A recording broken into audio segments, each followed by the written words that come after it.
Hey guys, আসসালামু আলাইকুম। কেমন আছেন সবাই? আশা করছি সবাই অনেক ভালো আছেন। আলহামদুলিল্লাহ আমরা ভালো আছি।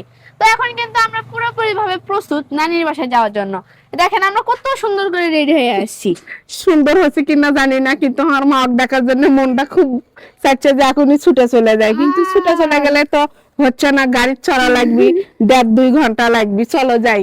কথাটা হচ্ছে যে আজ থেকে কয়েক মাস আগে নানির বাসায় গেছিলাম, আবার যাচ্ছি। এখন তো স্কুল নাই, পড়াশোনাও নাই, এই জন্য বার্ষিক পরীক্ষার পর বন্ধ। এই বন্ধ সময়টা বাসায় বোর না হয়ে যদি নানির বাসায় যাই কত ভালো হয়। অত খুশি হয়েও না আমায় না, বেশি দিন তো বন্ধ না। আজকে বুঝছো, সুন্দর করে সাজছো।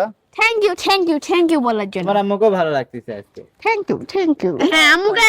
আচ্ছা, কাদের ভালো লাগতেছে তারা তো অডিয়েন্সরা গাইসরাই কমেন্ট করে বলবে যে কাকে কত ভালো লাগতেছে, সেটা গাইসদের উপর ছেড়ে দাও। হ্যাঁ, তোমার আম্মু দেখো ব্যাগ ভরে লেছে, মনে হচ্ছে যে আর আসবি না। একবারে কয় দিনের মনে যে লেছে কাপড়ের মধ্যে। বেশি কিছু নেই গো, শীতের মধ্যে বেশি কাপড় হয় না, তার মধ্যে 15-16 দিন থাকমই, তো দেখি কয়দিন থাকা যায়। বাপরে। তো চলো গাইস,